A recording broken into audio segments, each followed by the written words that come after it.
As you can see, fall is officially here, running out of good weather this year really fast. There's a lot of stuff I need to get taken care of. As you can see, we've already pulled the air conditioner out. Need to go through and get this column reproduced the rest of the way down. So as you can see, the corner here is already done from the ground up level with the floor of the porch. Anybody who follows us on Instagram or anything like that knows that this whole side right here, all four of them were completed last year. We didn't get to this side because, you know, we don't use this side of the house right now, mainly because we don't have a roof over here yet. But I can't have a roof because don't have columns. So what we're going to try and do is get these columns done so we can get the roof completed and we'll get the floor down. We'll actually be able to use the front door instead of using my bedroom door. Now, all of these footers were poured maybe a year ago. Now, if you're wondering why we didn't complete all of the columns at the same time, basically it's because I have to do what my $14 an hour job will afford. And a lot of times that's not a whole lot. So we do what we can when we can. First thing we need to do is cut out these joists in order to wrap around the cement block column we're about to build. So let's get started with that. I'm going to try to not talk a whole lot in this one and just kind of show you all what's going on.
Alright, so it was a really bad camera angle, but literally my face is 3 foot off the ground, so I'm old, deal with it. Anyway, I don't know if the camera can pick it up, but right here I've already marked, when I built the porch, I marked where the layout was and everything. The edge of the column on this side will be right here, this side is right here. Center of the column will be right here, and right here you can see where the joist layout was, okay? I went ahead and I laid the joist in all the way down to begin with to keep everything, I guess to not necessarily keep it straight, but to help it not bow as much, okay? So what I did was I cut this floor joist out. Now I need to cut this piece of floor joist out, and the last piece that you just saw me cut goes right here. That'll be the back of the column. Then there'll be 2 little kickers right here that go onto the side of the column.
All right, ready to screw this piece in. A little interesting tidbit for you. You see I got a full battery right now. I just pulled this battery off the charger. I've got 3 screws to put in here. I'm willing to bet that this battery will be completely dead by the time I'm done. So if anybody out there feels sorry for a poor broke guy, wants to buy him a new cordless drill, let me know. It ain't gonna be nothing fancy. I mean, this is a Black & Decker, probably came from Walmart years ago.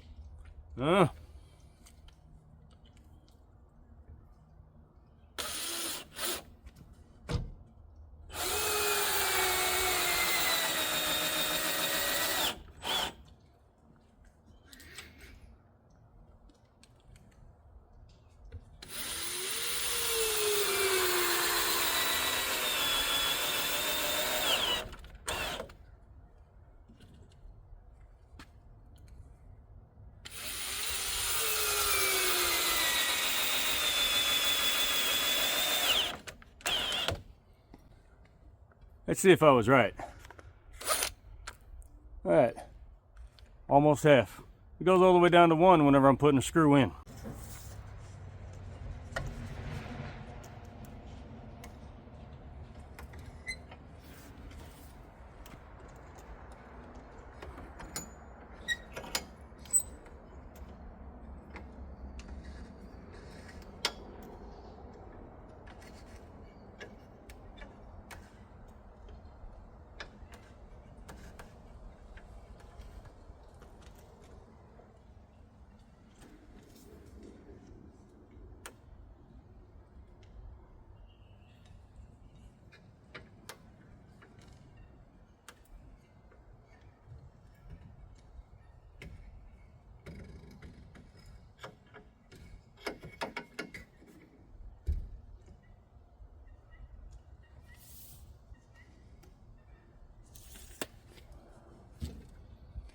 All right, so it's not exactly what my measurement is. I am basically a 1/16 of an inch off, but I'm a 1/16 of an inch off on each side. Means it's equal, square enough for me.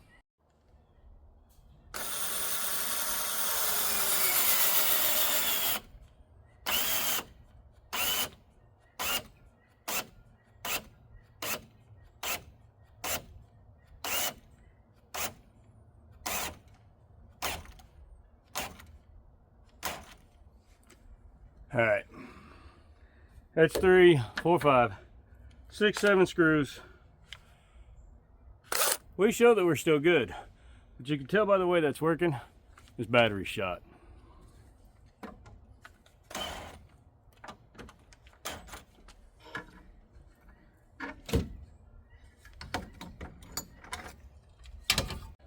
All right, so back of the column, this board is in. There'll be 2 anchors that go through here into the cement block column to attach this so the porch doesn't have any bow right here. Now I've just got to put 2 blocks right here. Yes, they're really small. Not a whole lot you can do with it, but you do need something there for the porch floor to rest on. With these, I can't put an anchor in here obviously because there's not going to be any room, but I've got some angle iron that will attach to the bottom that will basically this board will rest on to help give a little bit of support right out here. But in all honesty, if you've got a 16 by 16 porch column holding the roof up and you're going to walk that close to the base of the column, man, you got something wrong.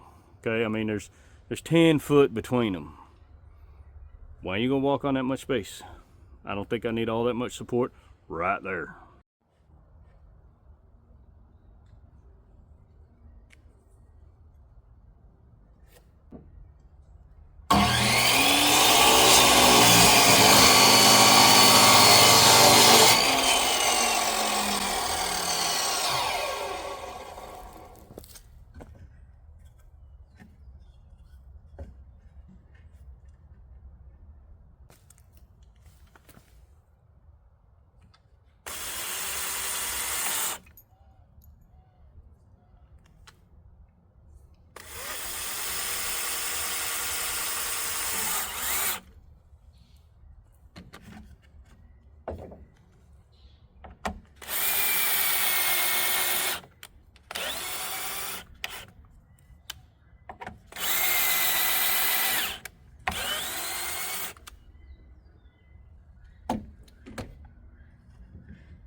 case you can't tell, my son and his girlfriend just got here. Who needs a security alarm when you live in the woods? Just like I said, there they are, right on cue. Alright, I know you can't see me, but nobody wants to look at me anyway. Well, roughly 100 of you do on each video, because that's about all that watch. But hey, we're doing what we're doing, okay? I mean, I'm not trying to be YouTube famous. I'm not trying to have 1 million followers. I'm just trying to document this so that when I finally do lose my mind, maybe I can look back and see what I did. Any of y'all learn anything from it? Sorry. Anyway. Alright, so as you can see, back part's in, got the front cut. These are the two side pieces. This is actually half of the column will stick out here. So with this all in and secured, that concludes the woodworking portion of this video. Up next, iron work, and then we've got to do a little cement block setting. So maybe you want to stick around, maybe you don't, I don't know.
Alright, so now that the 1/2 inch rebar is fastened to the rebar that was set in the pad, the next thing we're ready to do is start laying the cement blocks.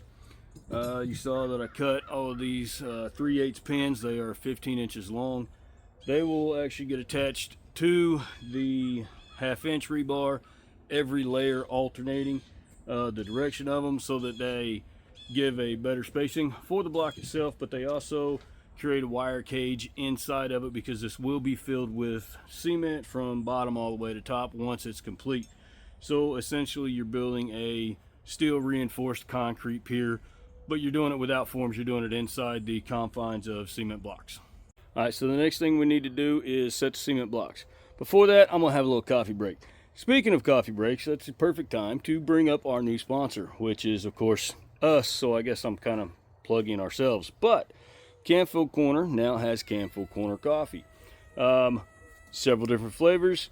Order it online. It is roasted, ground, packaged, shipped straight to your door, all within, I think it's 24 hours that they, from the time they get your order to the time they roast your order, grind it, package it, ship it out to you. I think you get it in like 2 days. I don't know exactly on that because maybe you don't live really close to it. Maybe there's a holiday in there. Maybe it takes a little longer.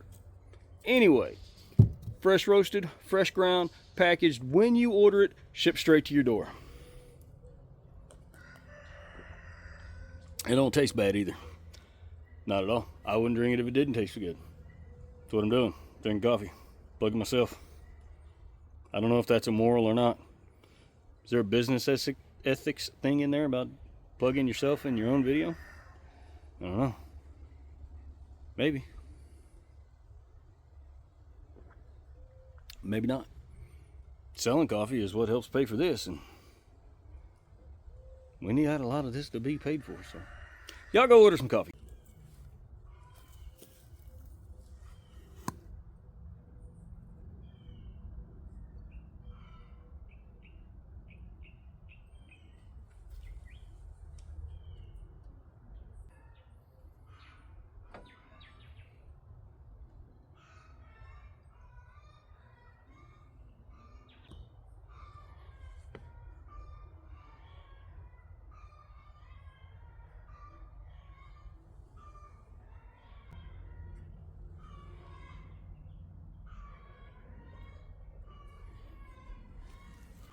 All right, so what I just did was I dropped down a plumb bob, made a little mark on my footer. It's not necessarily to line up the block. It is just to show me where I do and don't need to put my first bit of mortar in order to glue the blocks to the footer. Now we'll just go through, roughly connect those lines. They don't have to be perfect.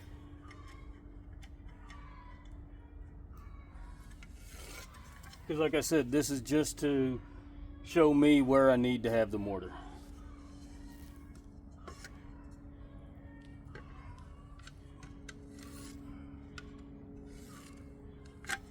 Cement blocks are 15.5 inches, not a full 16.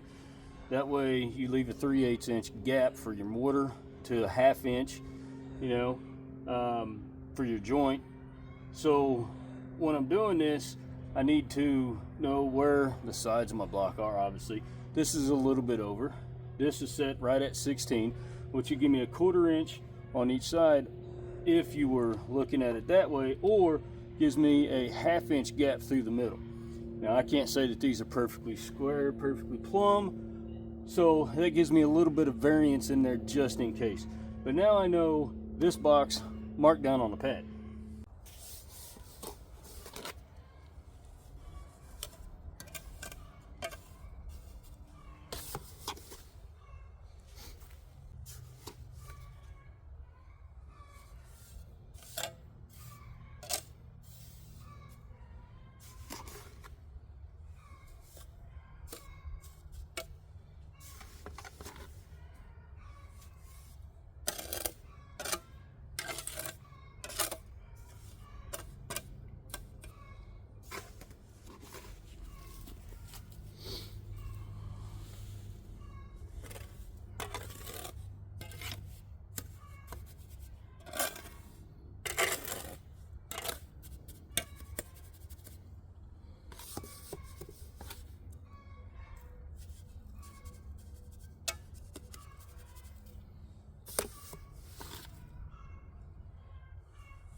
All right, so right about now, this is the part where all of the masons or anybody, bricklayer or anything, comes in and says, hey, your mortar's way too wet.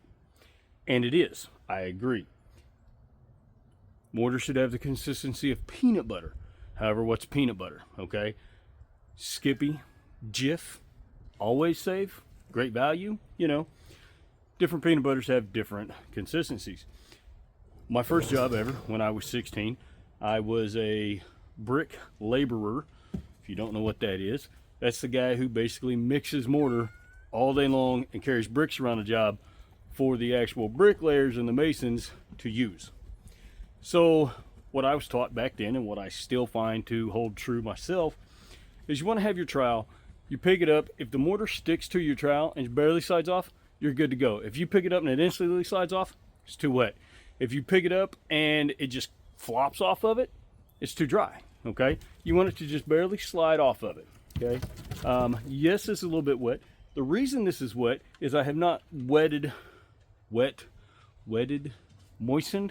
I said moist. I have not put any water on the cement blocks themselves. So as I put them down there, they're going to draw moisture out of that mortar. Okay, I kind of want that. I did wet down the pad with about a gallon of water prior to me starting anything, and it has soaked into the concrete footer. Okay, so I'm going to have good adhesion there. I just want to make sure that my blocks, I have a little bit of working time to make sure that my first course is true to where I need it on the porch.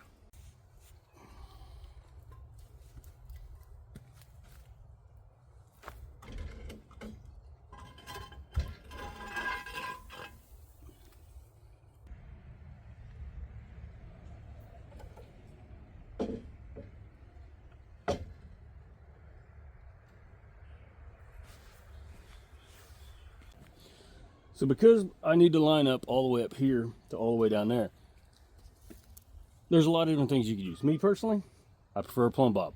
Okay, that is a straight line from this corner to that corner down there. All I gotta do is shift the block, get it to line up.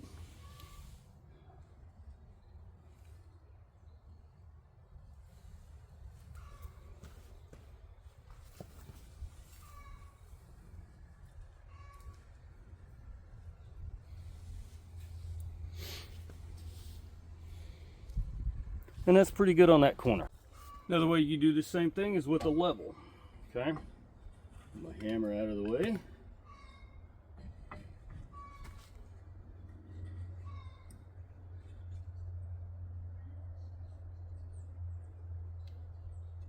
Okay, perfectly level here, right on the edge of my block down there. Put it this way. Now,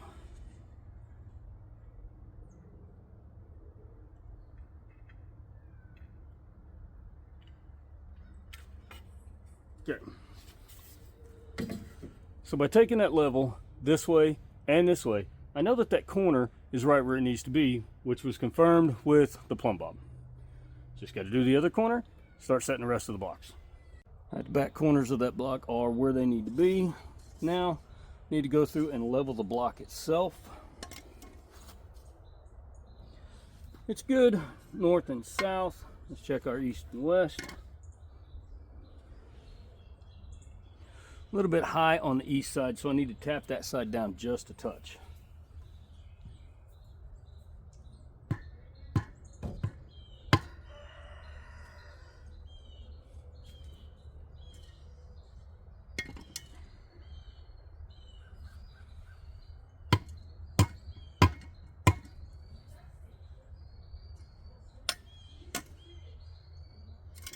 Okay, first block is now level north and south, east and west.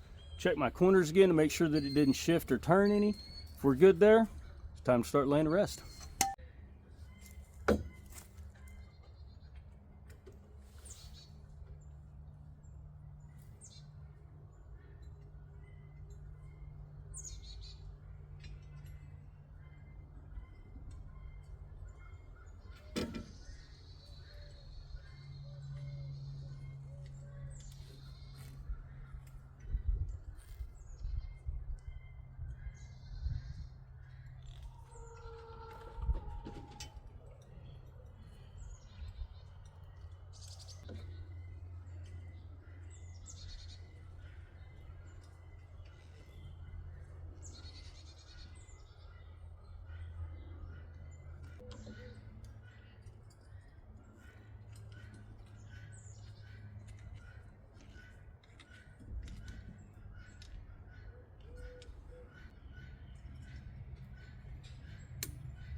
All right, so as you can see, got column built. Don't have the anchors in it yet because I need to fill it with concrete before I do that. I will be filling it with concrete once the mortar dries. So for right now, that's basically all that we're going to get accomplished today. Hope y'all learned something. Maybe you enjoyed it. This is not a how-to channel, it's a how-I. So there you go. I'm going to sit down and enjoy some Canfield Corner coffee. I encourage y'all to go check it out. Maybe you like it, maybe you don't. Helps me out a little bit if you buy some. I think I make about $3 off of each bag that you buy, so I don't make much off of it, but every little bit helps. I mean, you think about it, every time you make an order, I get to buy 1 pound of screws, or 1 pound of nails, or most of an 8-foot 2x4. You know. Y'all have a good week.